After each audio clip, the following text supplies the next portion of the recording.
الکریم اما بعد فاعوذ باللہ من الشیطان الرجیم بسم اللہ الرحمن الرحیم۔ بہت دنوں سے سوشل میڈیا پر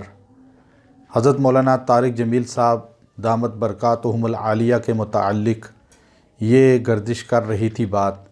کہ انہوں نے اپنے بیان کے اندر حضرت یوسف علیہ السلام کی شان میں بے ادبی کی ہے کہ آپ نے یوسف علیہ السلام کا واقعہ کہ یوسف علیہ السلام کو گدھے پر بٹھایا گیا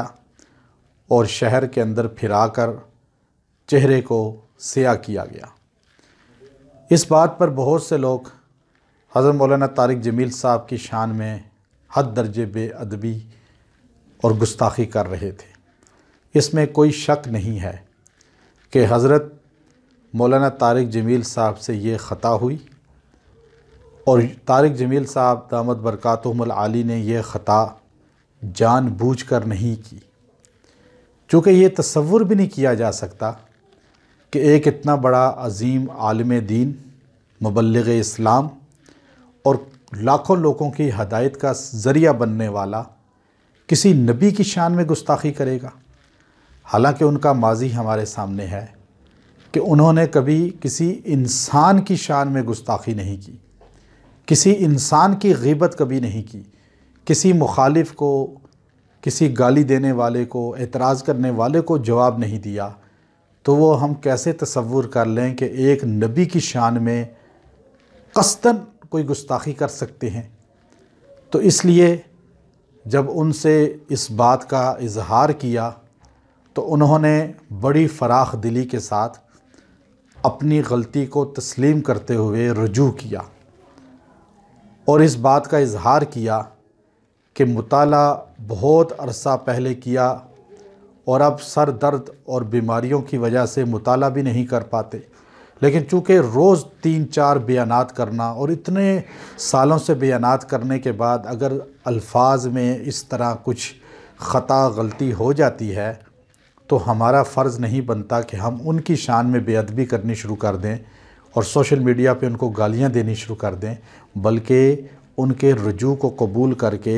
ہم بھی کہیں توبوا الی اللہ، آپ بھی اللہ سے توبہ کریں، ہم بھی اللہ سے توبہ کرتے ہیں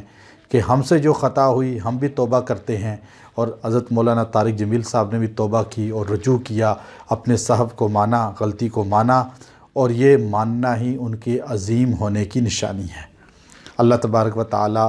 ان کی توبہ کو قبول فرمائے اور ان تمام احباب کی جن احباب نے اس میں ان کی شان میں گستاخی کی، اللہ ان کو بھی توبہ کی توفیق دے۔ وہ تو توبہ کر کے اپنی غلطی مان کر اللہ کے ہاں پھر برگزیدہ بن چکے ہیں، لیکن ہم وہ لوگ جنہوں نے ان کی شان میں تو گستاخی کی، وہ اللہ سے رجوع کریں، توبہ کریں۔ رجوع کی ان کو بھی ضرورت ہے۔ اور یاد رکھیے وہ اسرائیلی واقعہ تھا آدھا، اور امام قرطبی نے اور دیگر نے اپنی تفاسیر کے اندر لکھا، اور اس میں کسی مفتی نے یہ فتویٰ نہیں دیا کہ یہ کفر ہو گیا۔